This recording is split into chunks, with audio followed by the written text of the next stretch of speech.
vou aí falar com vocês sobre o tema de gestão de acessos privilegiados, né, da implantação à quebra de paradigmas. É um tema bem interessante, bem importante, e vocês vão entender ao longo da apresentação o motivo disso em toda a empresa. Mas deixa eu me apresentar direito, né? Quem que sou eu? Né? Eu sou graduada e mestre em Ciência da Computação pela Universidade Federal Fluminense.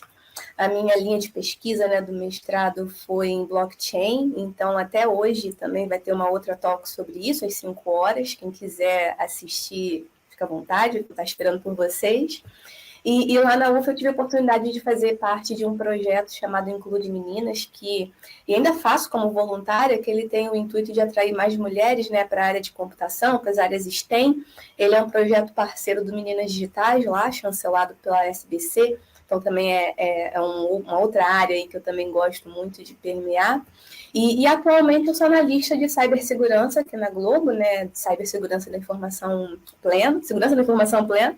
Eu trabalho no time de Blue Team, né, o time de compliance, mas para frente também, para quem não conhece um pouco sobre essas nomenclaturas, eu vou explicar um pouquinho sobre essa diferença.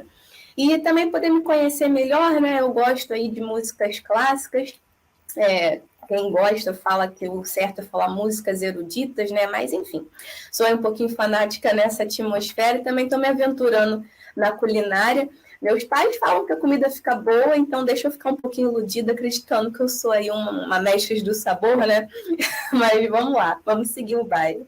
Então, só para poder contextualizar a importância, né, de fazer uma boa gestão dessas credenciais privilegiadas. Vamos imaginar que eu seja a dona de uma empresa, quem sabe um dia, sou dona de uma empresa e aí sou lá toda boladona, a dona da minha empresa. E eu, como gosto de músicas eruditas, né, como eu bem falei, e também de culinária, vamos supor que eu tenha as partituras originais de Chopin, Chopin, Vivaldi, para quem não conhece, são aí, né, compositores de piano, violino e tudo mais. E vamos supor que, para mim, essa informação é muito importante. Para quem não sabe também essa diferenciação, é legal ficar claro que quando a gente tem um dado pode ser qualquer coisa. Dá um exemplo, o número 2 é um dado, não significa nada. Mas a partir do momento que eu associo um significado a esse dado, e aí eu transformo ele em uma informação. Por exemplo, o número 2, se eu falar que 2 significa o número de vezes que a Globo sofreu tentativas de invasão em um dia, isso já é uma informação, e para a empresa, né, isso pode ser sim considerado uma informação sensível, uma informação privilegiada que ela precisa proteger de acessos indevidos. Então, se eu sou, nesse exemplo, a dona da minha empresa e que eu tenho partituras originais de Chopin, tenho lá receitas que geram, né, alimentos que são aí os meus segredos de culinária, e eu abro uma empresa onde vai envolver esses dois ambientes, eu vou querer proteger essas informações de ser acessadas indiscriminadamente.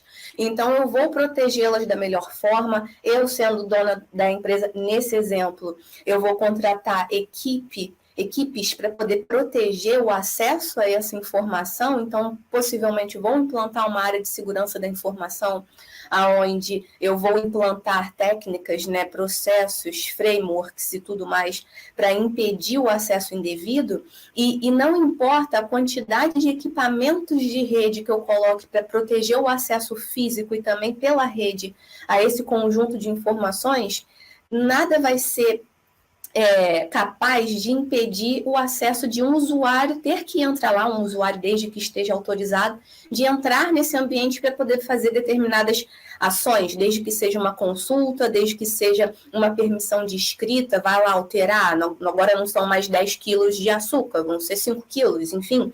Então, independente da forma como eu protejo o acesso a essa informação, a gente não vai fugir do fato de que o ser humano, em posse de uma senha, vai ter que ter autorização, e aí a autorização é uma coisa que não está vinculada ao nível de privilégio que aquela pessoa vai ter, uma vez que ela esteja autorizada a entrar naquele ambiente. Vamos supor que nesse exemplo aqui, eu sou dona da empresa, então, adorei falar isso, eu sou dona da empresa, então eu vou contratar uma equipe de segurança, onde essa equipe de segurança vai listar quais vão ser os privilégios que determinados usuários terão a partir do momento que eles estão autorizados a entrar e fazer a gestão das informações que estão ali dentro.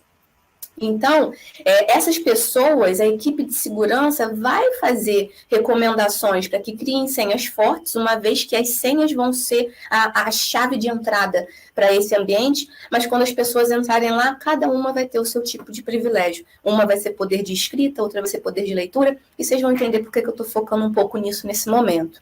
E aí a gente foca um pouco em senha, né? Que é uma palavra muito pequena, mas ela são 5 caracteres, mas ela tem um significado muito importante. Pegando do dicionário, senha é um substantivo feminino, e aí marca a indicação de dar a entender uma coisa ou se chegar ao conhecimento dela, né? Um sinal, um indício, ou então uma fórmula secreta, algo que possibilita, né? Documento com que se prova pagamento, né? Conjunto de caracteres destinados a identificar o usuário, a permitir acesso a dados, programas, enfim. Já sabemos que a senha, pelo próprio significado do dicionário, indica que ela precisa ser tratada com a sua importância, né? Porque ela vai ser a sua credencial, a sua chave de entrada a um determinado ambiente, que tem um significado muito importante para quem quis colocar toda essa proteção, né, para as pessoas de fora, para poder conseguir acessar. Aqui na Globo, a gente tem informações muito sensíveis, né, desde que vão de informações que tangem o RH, gestão de pessoas, né, como salários de funcionários, informações sobre férias e tudo mais, que se for pega, né, se for colocada essa informação em mãos erradas, podemos sofrer aí, né, com essa ação. E também tem informações do cerne, né, do negócio da empresa, como o próximo capítulo da novela, ou então informações sobre, porque se for colocada na mão do concorrente, isso pode ser, né, prejudicial para a gente, ou então informações sobre os próximos produtos que estão sendo lançados, desde que, para vocês até entenderem o quão perigoso é a informação cair em mãos de pessoas indevidas, imagina todos os dados, né, todas as informações da gravação do próximo capítulo, que vai ser uma externa. E aí tem lá as informações de quem vai participar, o horário de entrada, horário de saída, endereço, telefone das pessoas, enfim. Pode ser incalculável o prejuízo caso essas informações sejam colocadas em mãos de pessoas indevidas. E o mundo, né, principalmente cibersegurança, ele está sofrendo, está em guerra constantemente. Por que eu usei esse termo guerra? Porque hackers ficam tentando explorar a vulnerabilidade das nossas aplicações, não só das nossas, né, mas de todas as aplicações que uma vez estejam inseridas na internet, elas estão suscetíveis a passar por esse tipo de ataque. E para vocês entenderem um pouquinho sobre esse conceito, vamos supor, fazer uma analogia, que eu gosto de fazer analogia para poder ficar mais fácil o entendimento. Até quando eu estudava, eu adorava fazer analogia, que, enfim, eu aprendia mais fácil, né? Então, vamos lá. Fazendo uma analogia. Imagina que... Perdi o ponto. Pronto. E fazendo uma analogia. Imagina que nós, seres humanos, somos identificados unicamente pelo nosso CPF, né? É um número que identifica exclusivamente uma pessoa. Na internet, o dado, né, a informação que identifica unicamente um equipamento de rede é o endereço IP. E para um computador, né, um serviço, falar com outro serviço, desde que esse falar seja consultar, obter informações, obter alguma coisa, ele precisa enviar requisições e também precisa obter respostas dessas requisições. E essas requisições, esse fluxo, né, de pacotes, né, que estão aí transitando entre essas requisições e esse envio, né, de informações, são feitas através de portas e protocolos, né? E essas portas e protocolos, existem formas dos hackers varrerem, fazerem um scan dessas portas e protocolos para saber quais portas estão abertas, quais protocolos estão abertos naquele meio de comunicação, né, ponto a ponto. Então, só aí, se o administrador daquele ambiente não tomar conta disso e só deixar as portas e protocolos, nesse exemplo, que são realmente cruciais para essa troca de informação, um hacker que está lá na rede fazendo algum scan. Esse termo scan é varrer todas essas portas para saber quais estão abertas, fazendo alguns testes, não vou entrar muito nesse tópico, mas um hacker, uma pessoa mal intencionada, pode saber que uma porta está aberta e vai lá e consegue entrar por aquela porta que o administrador daquele sistema não tomou conta. Ou então, um programador, né? Como eu sou formada em ciência da computação, também sou programador, então lá estou codando um programa em Python, um exemplo. Não tomei conta de tratar uma certa condição e aquilo gerou uma vulnerabilidade no meu código que eu lancei ele, coloquei em produção e um hacker foi lá testando a minha aplicação, descobriu aquela vulnerabilidade que eu não tomei cuidado e está explorando aquela vulnerabilidade. Enfim, tem N situações, N vulnerabilidades que estão aí dispostas na internet e que uma vez que você entra na internet, você está suscetível a sofrer esse tipo de ataque, né? Então, eles estão em constante guerra. E em áreas, né, de segurança da informação, geralmente existem setores dentro dessa área, onde esses setores têm determinados focos principais. O meu foco principal no time de compliance é gestão de acessos privilegiados, mas eu acabo sendo também um pouco de polvo, né? A gente acaba fazendo um pouquinho de tudo. E aí, nas áreas, geralmente, esses nomes são bem distintos, né? Você tem lá o Blue Team, que é o lado azulzinho, né? Para poder fazer uma alusão à força boa, vamos dizer assim, onde protege os ativos da empresa, onde vai implantar determinadas ações, como gestão de acessos, fazer os scans de vulnerabilidades, porque antes a gente saber quais são as vulnerabilidades internas do que um hacker saber, né? Enfim, fazem baselines, faz processos para poder tentar mitigar os riscos que já estão aí, né, expostos na internet. Tem o time de Red Team, por exemplo, que eles já são mais ofensivos, né? Eles vão lá e fazem ações visando invadir mesmo, para poder descobrir vulnerabilidades, mas já que está dentro de casa, né, a gente fica aí tranquilo, reporta, o time de Red Team reporta para o Blue Team para poder atuar numa defesa. Então, dessas cores, né, blue do inglês azul e red do inglês vermelho, às vezes juntam-se e criam purple, enfim. Tem diversas nuances de times, porque a gente não consegue fazer só uma coisa. É uma área interdisciplinar e você acaba tendo uma visão holística da empresa como um todo. Mas voltando aqui para o nosso ponto, então o mundo está em diversa guerra, está em constante guerra e da internet a gente precisa criar meios de proteger esses ataques, né, de acontecer. E quando um ataque acontece, né, quando um hacker é bem sucedido aí no seu ataque, acontecem geralmente essas manchetes que a gente costuma ver, né? Por exemplo, novo vazamento de dados do Ministério da Saúde expõe 200 milhões de brasileiros, ou então ataques cibernéticos aumentam com pandemia e atingem companhias elétricas no Brasil e no mundo. Hacker holandês diz ter invadido o Twitter do Trump com senha fácil, então senha 123456 é a pior senha, mas é a mais usada no mundo. Tem diversas manchetes que a gente costuma ver aí na televisão, né, na internet e tudo mais, porque um hacker, ele não vai querer invadir o computador, sei lá, da minha tia que está lá em casa fazendo crochê. Ele vai querer invadir o computador, os servidores, o sistema de uma empresa ou então de alguém que possua informações que ele pode utilizar aquilo como vantagem, né? Fazendo uma chantagem ou então vender aqueles dados. Por incrível que pareça, eles conseguem, às vezes, entrar nesses sistemas e fazer, né, esse dump que a gente chama, né, que é fazer um clone, né, copiar a base de dados.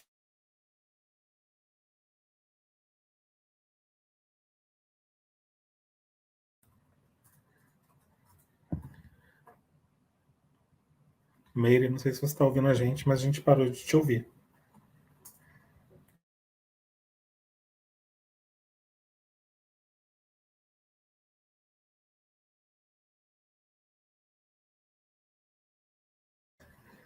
Laís, você me escuta?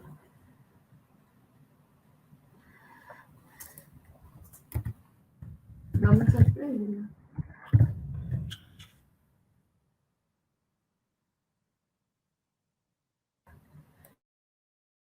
Tô aqui, tá me ouvindo? Tô, você me escuta? Eu te escuto. Deu falha de conexão aqui na própria plataforma. Tá escrito aqui no chat. Vou compartilhar aqui de Tá, novo. vai de novo. Vocês viram tem qual parte? Essa parte aqui foi tranquila? Sim, sim. Faz uns 30 segundos que caiu. Ah, então beleza.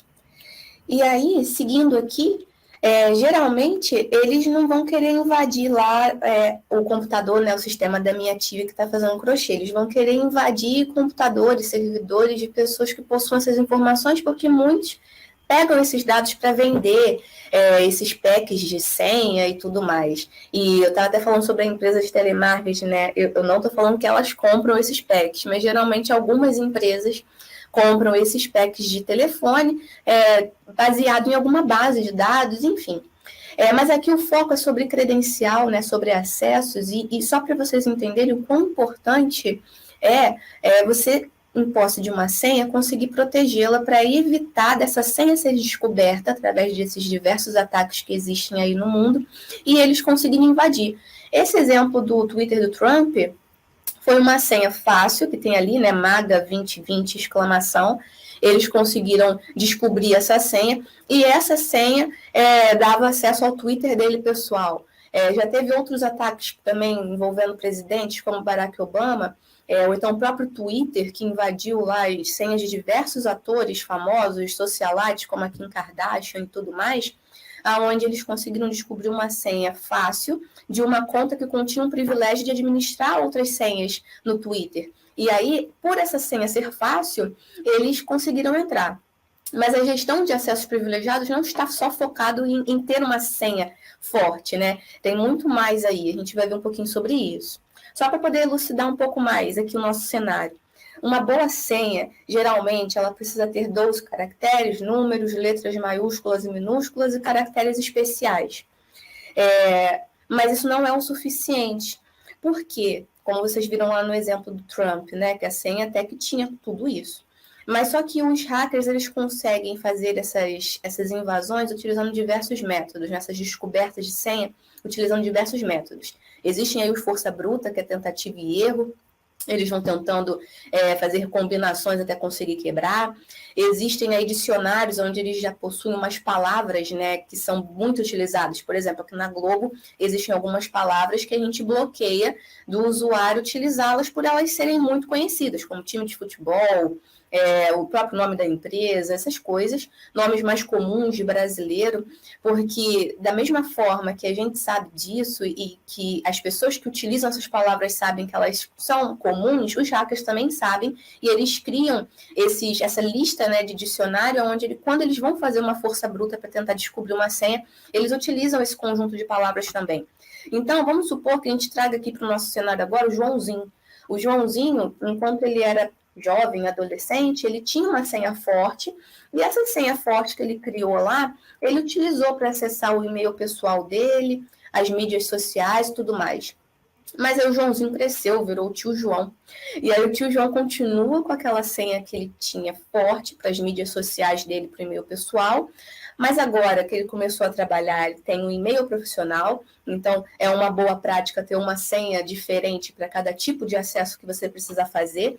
Então, ele agora que está trabalhando precisa ter uma senha para cada aplicação que existe na empresa, ele precisa ter uma senha para os equipamentos, e os equipamentos podem ser, aí os volumes disso pode ser absurdo, pode ser, enfim, a gente tem muito equipamento, trazendo aqui para a Globo, né, mas aqui no exemplo o tio João, e aí como que ele fica? Ele fica triste. Como que ele consegue armazenar, guardar essa senha? Existiu um hacker bem famoso, o nome dele deixa eu lembrar, Kevin Mitnick. Esse hacker ele ficou famoso porque, por tanto ele invadir, né, empresas de telefonia, bancos e tudo mais, ele acabou sendo preso, mas de tanto ele invadir, ele acabou tendo um emprego em um desses lugares que ele invadiu, porque ele conseguiu descobrir caminhos que a equipe daquela empresa de segurança, não sei se a empresa tinha uma equipe de segurança na época, possivelmente não, mas a empresa chegou a contratá-lo porque ele conseguiu explorar tanta vulnerabilidade, ele conseguiu ir bem lá no core, né, a nível de programação, a nível de bit mesmo, e conseguiu descobrir tanta coisa que a empresa chegou a contratá-lo, e ele trabalhou lá, enfim, não sei se ele ainda está vivo, tem que ver. Mas ele trabalhou em uma dessas empresas por um tempo, de tão inteligente, porque essas pessoas são inteligentes, mas infelizmente a maioria usa, né, essa inteligência para o mal, para fazer chantagem, enfim. Mas o Kevin Mitnick, ele falava muito em um termo que a gente considera muito. O elo mais fraco de uma empresa é o fator humano. Então, por mais que aqui no nosso exemplo o tio João consiga gerir essas senhas, consiga guardar, né, lembrar dessas senhas aí consideradas fortes, é difícil, porque quando você tem um volume muito grande, né, de informação para guardar, com aquela complexidade, você acaba pecando, anotando em algum papel, acaba, enfim, correndo aí de deslizes e falhas que alguém pode utilizar, ou então usar uma mesma senha, ou então usar a mesma senha para todos os equipamentos. Para quem não conhece, algumas dicas legais, né, de fazer senhas fortes é você gravar uma palavra e não gravar cada caractere, e sim decorar a substituição que você vai fazer por determinado caractere. Por exemplo, a gente tem a palavra amor. Você não precisa gravar que a sua senha vai ser asterístico, 1, 2. Você vai pegar a palavra amor, e vai gravar que você vai substituir o A por arroba, você vai substituir o O por 0, vai substituir o final de linha por asterístico, e aí você, gravando as substituições, você converte essa sua palavra simples, que você sabe, mas quando você substitui pelas substituições que você quer fazer, ela se torna complexa. Essa é uma das formas que tem, existem outras técnicas, mas por que essa importância, né? Só para não me estender muito, é que o computador, ele quando um hacker tenta quebrar uma senha, ele vai tentando em cada espaço de memória colocar ali todas as possibilidades que existem daquilo, né? Uma combinação.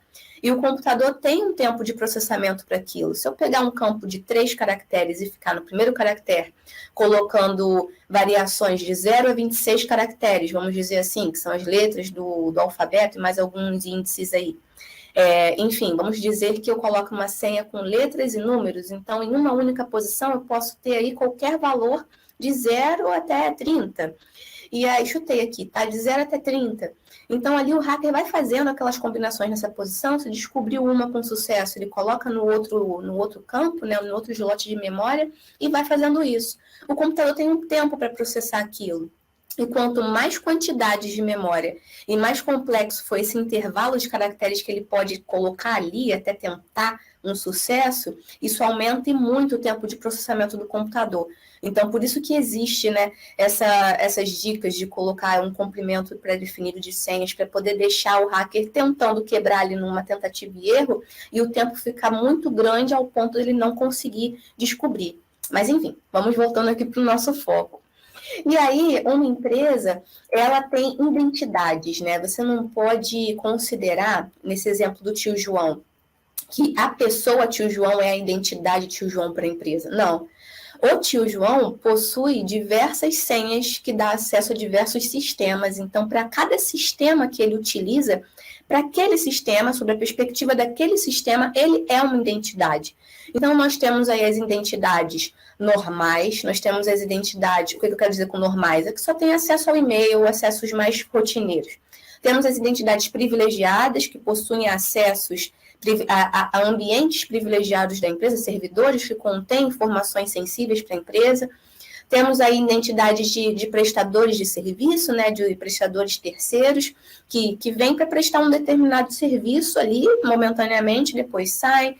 Temos as identidades vinculadas a serviços e aplicações tecnológicos na empresa, muitas contas de serviço, né, muitas credenciais são vinculadas a um serviço, onde não tem a interação de um humano, mas aquele serviço, a credencial, né, precisa também ter ali algum privilégio e ela precisa estar protegida por uma senha, então ela também é considerada uma identidade. Existem aí as identidades de robôs, né, robotização, que muitos desses serviços também são automatizados, né, e, enfim, até o ciclo de DevOps, que é o desenvolvimento e operações, também DevSecOps, que é desenvolvimento e operações seguros, possuem aí determinados fluxos que também permeiam senhas, segredos, né, que eles chamam de secrets, enfim, e tudo isso é considerado uma identidade, não só uma pessoa, como é feito aqui no mundo real, que é uma pessoa para um CPF. E na computação, né, a identidade é distribuída dessa forma. E as identidades precisam acessar recursos, desde que seja uma base de dados, desde que seja um servidor de sistema operacional Windows ou Linux. desde que seja uma aplicação que controla o sistema financeiro, arquivos, ou então para alterar algum processo, algum fluxo automatizado. E quando existe aí essa comunicação entre identidade e recurso, a segurança da informação, com algumas técnicas, né, com o auxílio de algumas técnicas, entra para poder proteger esse fluxo de ser interceptado por algum agente, né, alguma pessoa maliciosa ou algum hacker, alguma pessoa mal intencionada, né? E aí a gente já introduziu essa palestra falando sobre algumas vulnerabilidades, não todas, mas existem as mais diversas, e uma das mais conhecidas, né, é o famoso man in the middle, onde fica ali um hacker, uma pessoa mal intencionada, esnifando, que é um termo que a gente usa mesmo do inglês, ficar cheirando mesmo pacote, ficar vendo cada pacote que está ali em trânsito e tentar ver o que está dentro daquele pacote. E aí as senhas são trafegadas muitas vezes, né, nessas requisições de autenticação, e se ele conseguir pegar aquela senha, ele faz esse estrago, que a gente já sabe o que pode acontecer. E aí, formas para poder auxiliar a uma empresa a conseguir fazer a gestão dessas senhas e não ficar tão dependente do fator humano, existem algumas. Uma delas é o RBAC, que é aí o Role Based Access Control, gastei meu inglês, mas do inglês, né, traduzindo para o português, é o controle de acessos baseado em função. Você tem aí privilégios conforme a função que a pessoa precisa despender. Vamos trazer um exemplo, que tem um estagiário que acabou de entrar, sem preconceito com estagiários, eu entrei aqui na Globo como estagiário, no programa estagiária, inclusive. E aí um estagiário entrou na empresa recentemente, ele precisa acessar um sistema. Esse sistema está dentro de um servidor.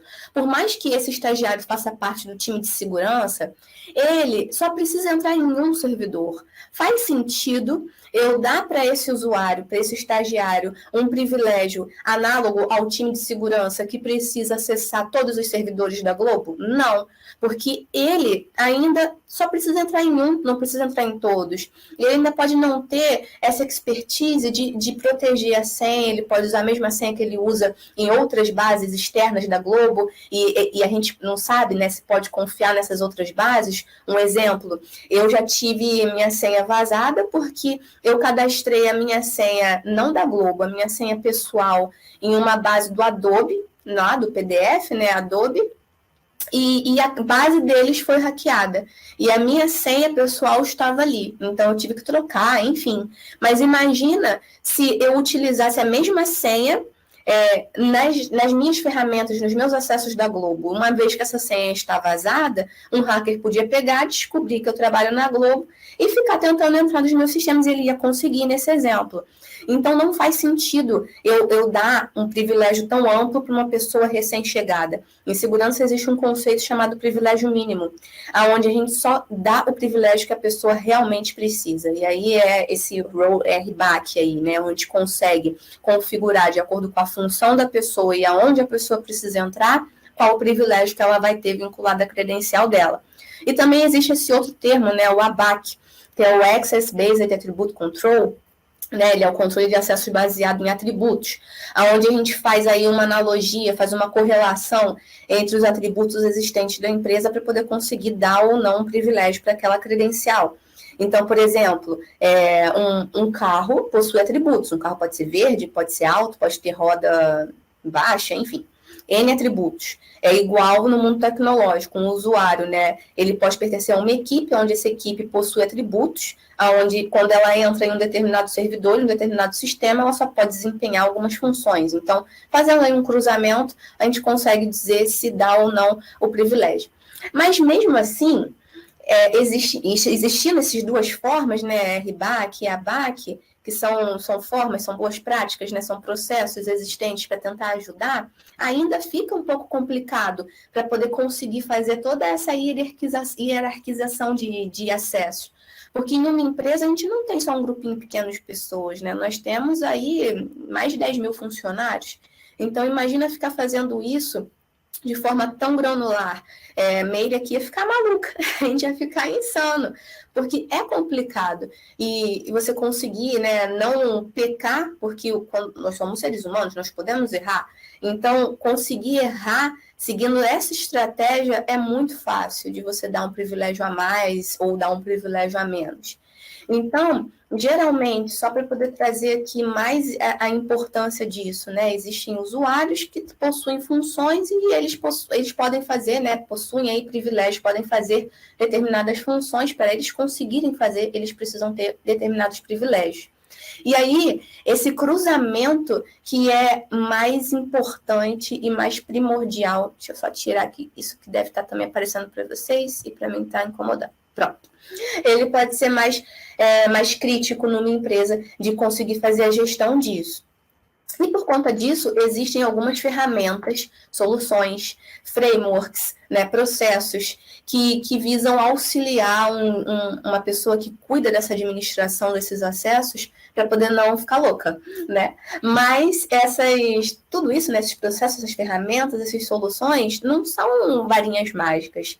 Precisa mexer na estrutura da empresa como um todo, assim como os fluxos, né, de trabalho de praticamente todas as empresas, porque é a nível de mudar a cultura. Como eu também sou programadora, às vezes a gente já sabe, mas por que eles não querem que eu seja administradora aqui? Mas tem um significado para aquilo, mas a gente tem que saber exatamente qual é o limiar, né, aonde você vai conseguir impedir o trabalho de uma pessoa ou possibilitar o trabalho daquela pessoa. Então, daí que vem a importância do trabalho. E fazer isso com um avião andando, que a gente costuma falar, né, que a Globo não para nunca, e a gente precisa fazer tudo isso com o avião andando, é uma coisa complicada. Acaba, sim, tendo reclamações, mas as pessoas precisam ser culturizadas, agora fugiu a palavra, mas doutrinadas a entender o objetivo e a importância disso. Então, existem algumas ferramentas, como as IGAs, né, que é o acrônimo, deixa eu pegar aqui da minha cola, que é para Governança de Identidade e Administração.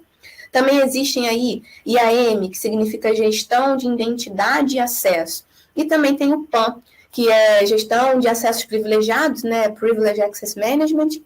E junto ao PAN, que são aí conjuntos de processos, que a gente vai entender um pouquinho mais sobre isso, também tem algumas ferramentas que auxiliam a fazer essa função, que são as ferramentas de PASM, né, e as ferramentas de PEDM, né, PEDM. A gente sempre tenta ler as siglas direto, né? Mas enfim, de PASM, que é PASM, que significa Gerenciamento Privilegiado e Contas e Sessões, e de PEDM, que pode ser traduzido como Gerenciamento de Elevação e Delegação de Privilégios. Peguei aqui da minha cola que nem eu decoro esses acrônimos até hoje. E aí todos esses processos e ferramentas ajudam as empresas a gerir essas credenciais de tal forma que a gente não fique tão dependente desse fator humano, né? Fica naquela dúvida, mas será, trazendo lá para o nosso início, né? Será que o tio João vai gravar certinho a senha? Será que ele não está usando uma senha que já foi vazada em alguma base de dados pessoal dele? Ou será que ele não está anotando a senha num post-it, está colando no computador, na mesa dele? Enfim, essas ferramentas ajudam a empresa a ficar mais tranquila em relação a isso. E aqui, fazendo um parênteses, existe o Gartner, né? O Gartner, ele é uma empresa, uma das empresas, né? Não é a única, mas uma das empresas de consultoria que costumam fazer diversos estudos e geram relatórios sobre diversas ferramentas, diversos processos. E eles costumam lançar periodicamente, anualmente, né? Quais são as posições no quadrante mágico do Gartner. E aqui eu não vou ficar vendendo ferramenta. Então, a Globo, e assim como outras empresas, também costumam verificar esses quadrantes mágicos para poder entender quais são as ferramentas, né, que já passaram por testes exaustivos, porque o Gartner tem uma boa reputação, já passaram por testes exaustivos para a gente ver, vamos experimentar essa ferramenta aqui, por exemplo. E é só para vocês entenderem um pouquinho sobre o quadrante mágico, ele tem aí no eixo, né, vertical, habilidade de executar, e no eixo horizontal, completude da visão. E aí tem aí esse quadrante dividido entre ferramentas, soluções desafiantes, as líderes no mercado, as visionárias e os players de nicho. Baseado nisso, as empresas tomam as decisões, né, dependendo da estratégia de negócio adotada pela empresa, para poder adquirir ou não uma ferramenta. E aí essas ferramentas que existem, só focando um pouco no IAM, o IAM não costuma ser só uma ferramenta, sim um conjunto de processos, né? Onde consegue determinar se as pessoas vão conseguir acessar os recursos adequados nos momentos corretos e pelas razões corretas, não foge um pouco do RBAC, que é bem parecido, que a gente já viu, e o IAM pode ser um único produto, uma combinação desses processos, né, de produtos e softwares, que vai proporcionar visibilidade e controle para quem está fazendo a gestão daquela ferramenta, daquele ambiente. Então, agora que está tendo uma grande jornada para a cloud, né, nós tínhamos os servidores on-premise que ficavam alocados em data centers físicos, que gastava-se muito dinheiro em obsolescência, quando aquele sistema operacional, aquele equipamento já tinha que ser trocado, ou então com luz mesmo, né, gastava ali com recursos para manter aquele ambiente, por conta do ar-condicionado, que tem que ser um ambiente bem refrigerado. Agora está tendo uma jornada para a cloud, né? A gente está desligando alguns equipamentos e indo todas as aplicações para a cloud. Então, o IAM é muito importante nisso, porque é uma combinação de todos os processos para poder a gente ter uma visibilidade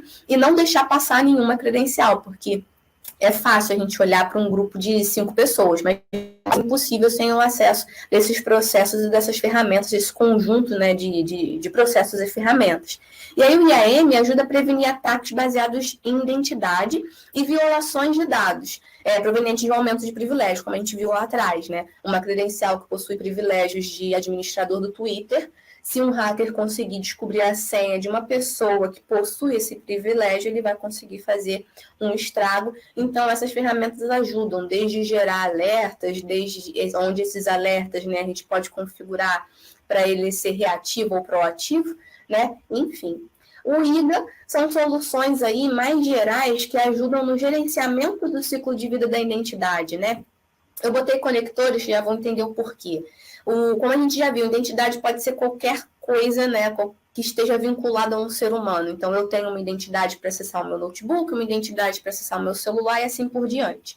Então, fazer o gerenciamento do ciclo de vida, desde a criação dessa identidade, a implantação de uma senha naquela identidade e os conectores, aonde que aquela identidade estará conectada, estará relacionada, as soluções de IGA costumam ajudar muito nessa gestão, né? Também fazem gerenciamento de senhas, que são aí as sincronizações, né? Em uma empresa que possui diversas ferramentas, onde elas todas precisam estar interligadas, ter uma ferramenta dessa auxilia para quando eu trocar a senha em um ponto, essa senha ser replicada para todos os pontos onde ela está armazenada, né, criptografada e tudo mais, mas para quando conseguir fazer esse processo de autenticação, a gente conseguir saber, né, e ter ali a certeza de que aquela senha vai ser a senha que eu acabei de alterar. Então, essas ferramentas auxiliam muito nisso. Também na solicitação de acesso, na automatização disso. Você não precisa mais ter um ser humano para poder ficar indo lá e fazendo todas essas configurações de privilégio na sua credencial. Essas soluções auxiliam em um fluxo, né, em um processo onde vai ficar tudo automatizado. O usuário vai solicitar, como se fosse um menu de restaurante. Eu preciso acessar os sistemas XPTO nos tempos XYZ.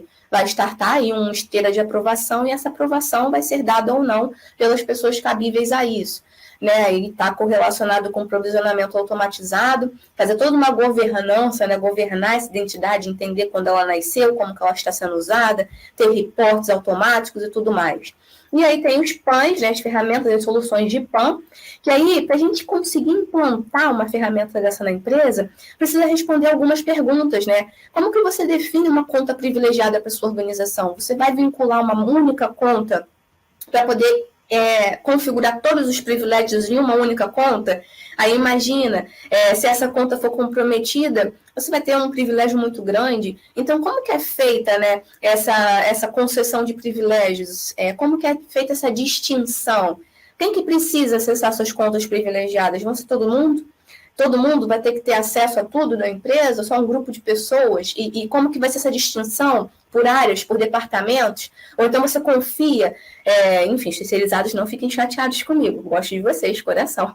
Mas precisa ser feitas essas perguntas, né? Se confia em contratados terceiros, porque muitas vezes o terceiro vai ser contratado por um dia, vai fazer uma atividade, e será que a gente confia se ele vai entrar naquele ambiente e não vai clonar algum dado, alguma coisa, dependendo do tipo de terceiro do trabalho que ele vai desempenhar?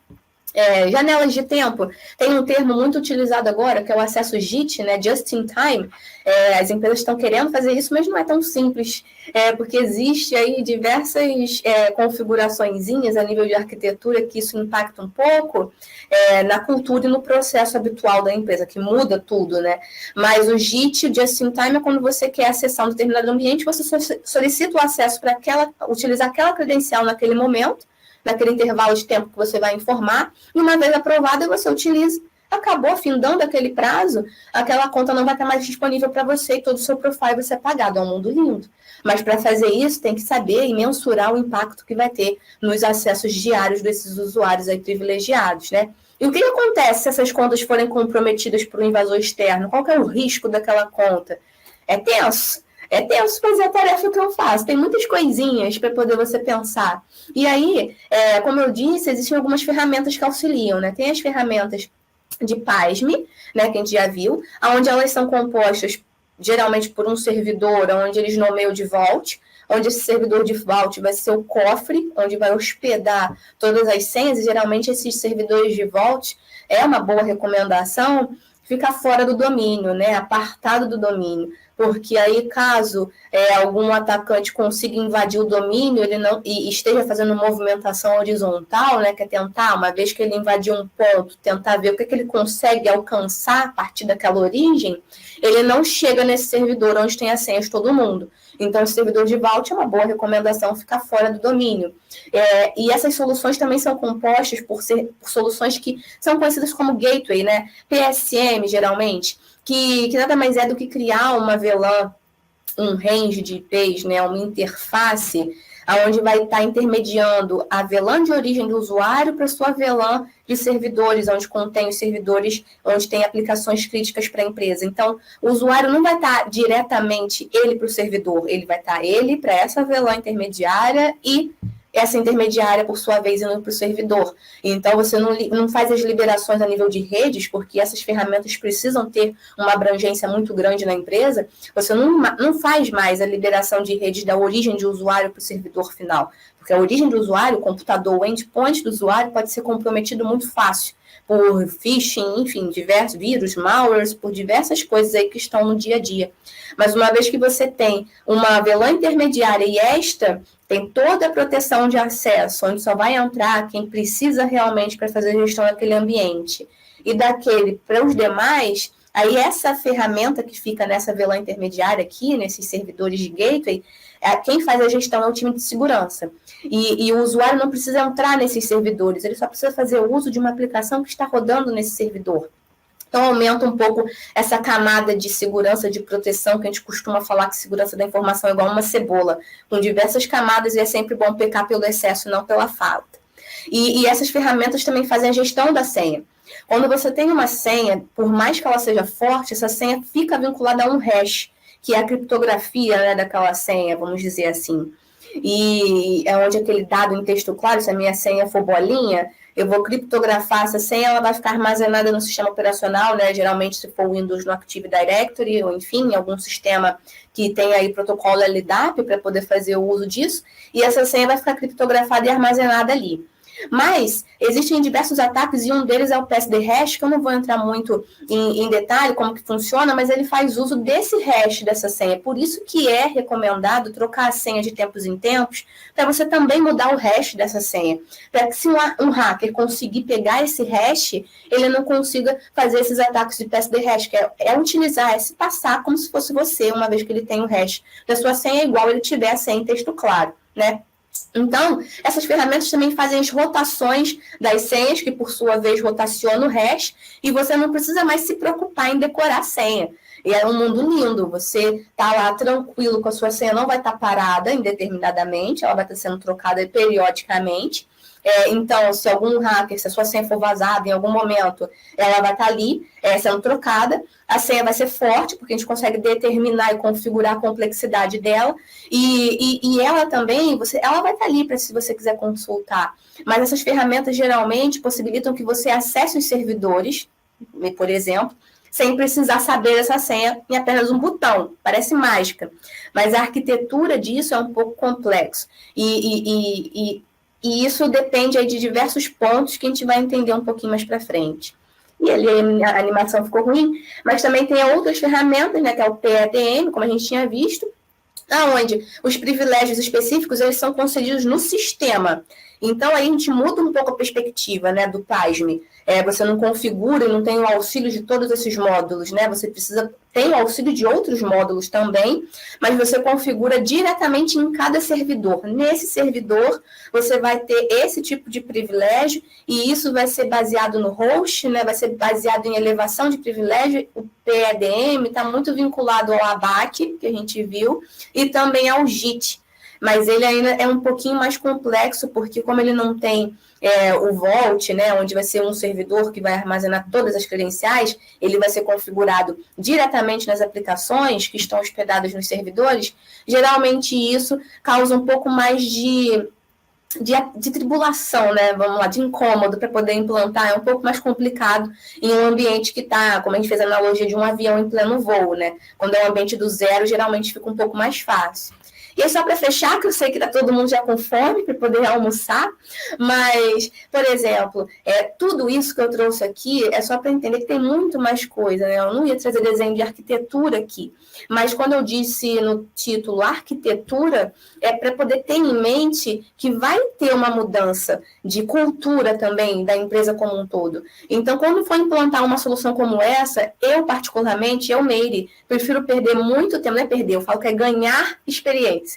Mas eu prefiro perder muito tempo estudando todas essas opções e quando alguém bater o martelo, que vai ser esse caminho, seguir do início ao fim, e não ficar testando na tentativa e erro. Óbvio que vocês podem testar fazendo soluções aí de POC, homologação e tudo mais, mas para testar. Mas uma vez que for para implantar, precisa ter um estudo muito bem aprofundado nessas soluções, porque nada diz, né, que você não pode voltar atrás depois, mas o impacto disso é muito grande.